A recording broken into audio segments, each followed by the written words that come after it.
digga goxi barke Cheikh Bougour digga goxi. alors honorable keroog le premier ministre jaar assemblée nationale muy deuxième passage am foofu opposition bi boycotté ñenn bokk ci opposition bi. waaw xam nga.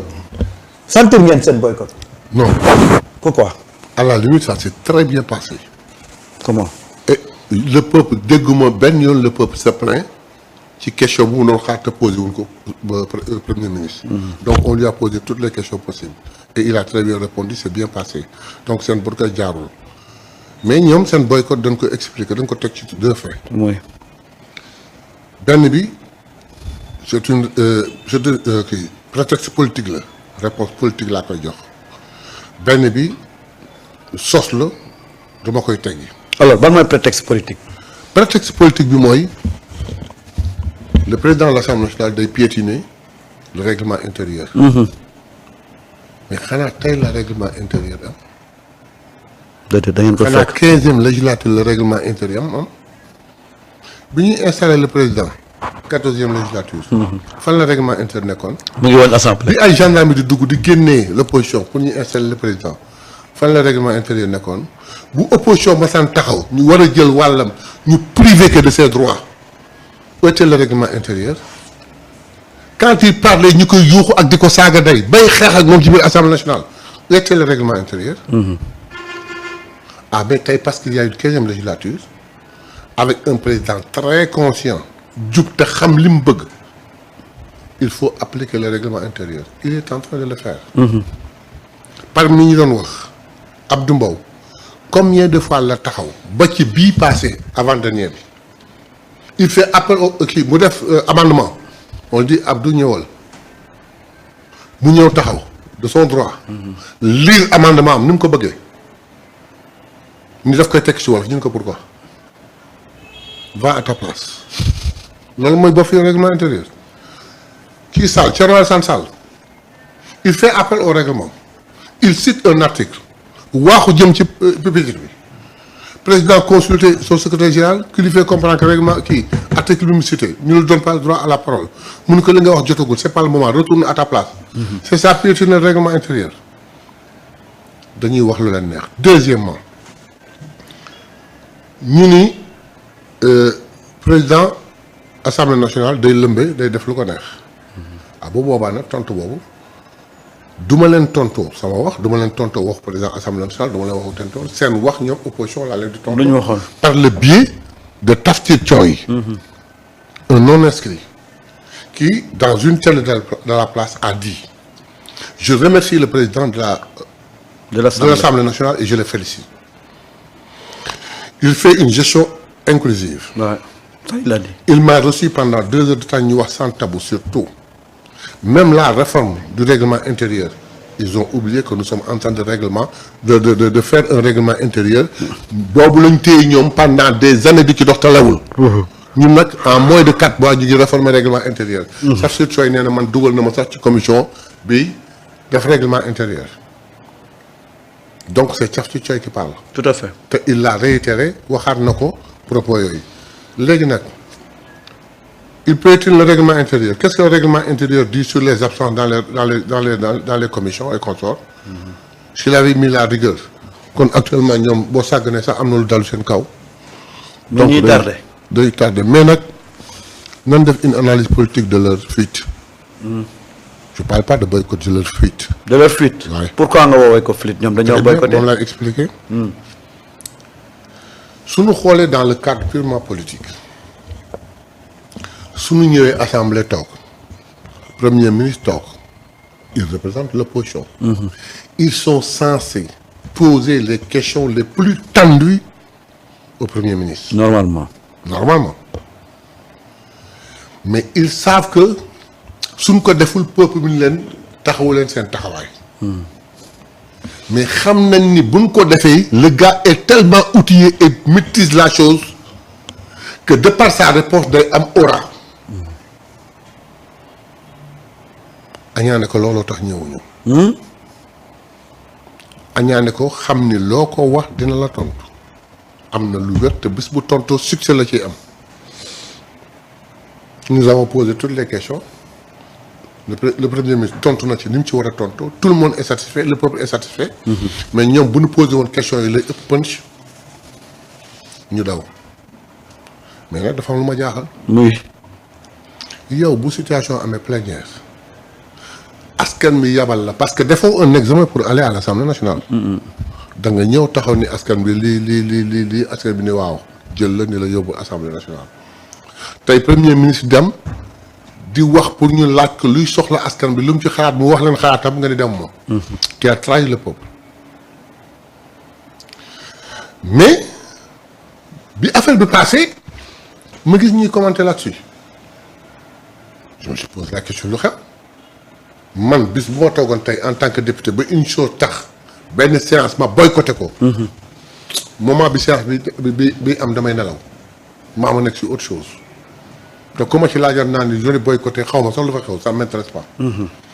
mais loolu laal na ma rek déjà il commencé à commenter gëmuñu dara mais justement ci biir assemblée boobu premier ministre taxaw ne tolérance zéro. waaw xam nga instant bi mu koy wax fekk na Sénégal yëpp mer ndax benn mbir mooy gone googu ñu tuddoon te mu nekk prison. dem bay wax ni xeeb na enquêteurs yi mais moom procureur la bëgg jamono. di wax di dem mais boobu sax garaawul mais un vice-président de l'Assemblée nationale bu introduire une loi interprétative. mu lëmbat xel yi ba ñëpp comprendre wu. il accepte une invitation dans une télé de la place un vendredi pour toog expliquer ko. parce qu'il est venu l'expliquer on permet à quelqu'un pendant 25 minutes de l'insulter pas parler du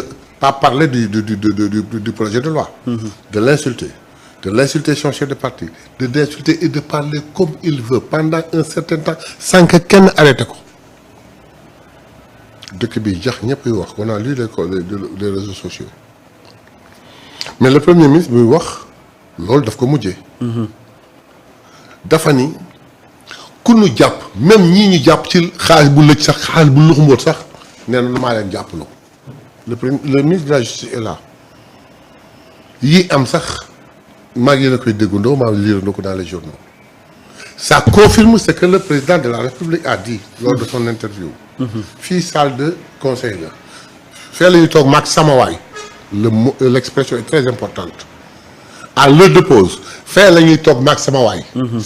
ça dit beaucoup de choses ma jékki-jékki ni ko saa waay est-ce que xam nga ni diw jàpp nañ ko mu ni ko kan la ñu ni ko diw lu mu def ci yow la nekkoon mu ne amatu yëngu sax donc bi mu ne masuma xalaat mbaa may wax quoi que ce soit si kii pour ñu arrêter ko mbaa jàpp ko. le ministre de la justice est là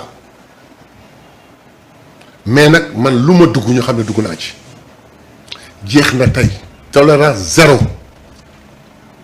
parce que nag il faudrait que ñoo wax jubal jubanti. mi ngi commencé dem ci plateau yi du kenn ku ne ñëw parce que jox na le micro rek nga wax lu neex def lu neex. Samba fi ma toog ak yow. maa ngi wax opposition bi di leen sànni ay xeer yu rëy mais dans la correction. mais am na Samba foo xam bu fa tegoon sama pàcc nga ne ma déet doyen xaaral doyen. waaw déet doyen déet bu ñu demee noonu nañ dellu ginnaaw. mais pourquoi on laisse aux gens le temps de dire ce qu'ils veulent comme ils veulent et quand ils le veulent et du am benn problème. et pour preuve démb barkaat démb le gosse qu'on avait arrêté Rang. waaw. il dit des propos yoo xam ne kenn mënu ko waxaat. ci Ousmane Sonko pour sortir 2 jours après et dire voilà ba ma génnee ba léegi saa yu ma defee live kenn du ma faale kenn du aimé kenn def dara mais xamoon naa ne su ma waxee ci Ousmane Sonko rek affaire de exploser je l'ai fait léegi maa ngi présenter ay excuses loolu lay la. démb le gars qui est en Allemagne. waaw Sarr Allemagne. waaw wax ba dóor ci table bi. qu'on me passe l'expression parce que il faut ma jaarat ci xëy na am na ñu ko déggul internet ñu ko déggul. que le gosse là Abdou Nguer bu ko dara arrivé je vais faire un attentat contre Ousmane Sonko wax na ko 4 ou 5 fois dans ses propos.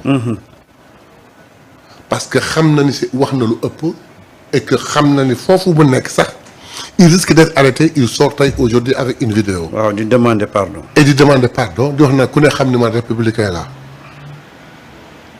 mais yooyu on laisse passer comme ça. il faudrait qu'on apprenne à parler jubal jubanti lañu wax. ci kër yi ci mbedd bi ci liggéeyukaay yi mais surtout sur la presse. presse sur les plateaux. ah lu tax nga wax presse. non je dis presse parce que presse bi organiser plateau yi. il faudrait que je ne sais pas que ñi nga xam ni amuñu xam-xam ñu bàyyi la ñu dem toog di seetaan. di invité yi am xam-xam ñu def ay débat contradictoire yi. mais doyen mais justement à ce niveau là dañu gis ne attaques yëpp ci Ousmane Sonko lañ ko centré. ba dem nañ sax ba di wax toogaayam ci siège bi ni day balancé wu buy toog. xam nga dama koy seetaan beeg sax damay yëggal sa mbow damay rey mais Samba il faudrait que Ousmane Sonko yàlla na ko yàlla kon ne doole taxaw. nga Samba damay tëdd beeg sax ma xool ma ni 2016 à aujourd'hui. ce que Ousmane Sonko a subi. teew ko mu taxaw droit dans ses bottes. ndegam am nañu ko mën Sénégal bare woonu ku yàlla may la. ku sa muus wasin doom jëdee nga ni Ousmane Sonko fi romb jaar xool. ku dàq sa liggéey nga ni Ousmane Sonko la. ku sàcc sa marché bi jàpp la dóor la nga ni Ousmane Sonko lay yabal. ku am malversation ba ñàkk sa kër nga ni Ousmane Sonko ko nangu. lu ne nii ñu ne Ousmane Sonko c'est bu fekkoon di Ousmane Sonko est dans toutes les sauces.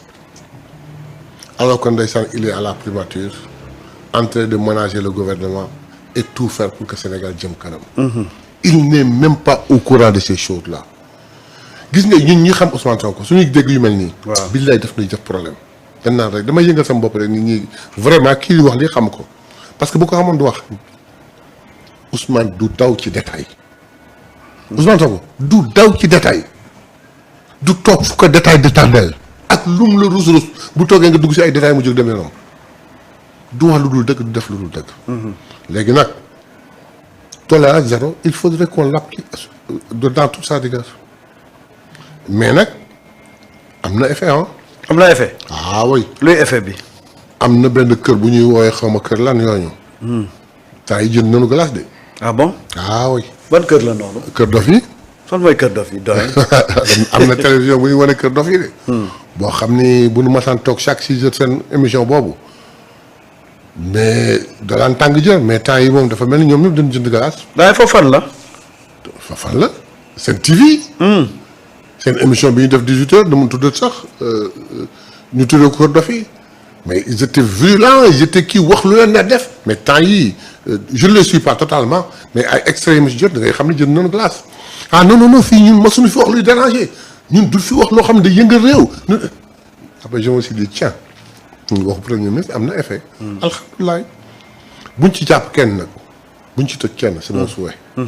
mais nañ defaraat toogaay yi nañ defaraat kàllaama yi loolu rek laa ci souhaité. foofu discipline am. ok c'est merci.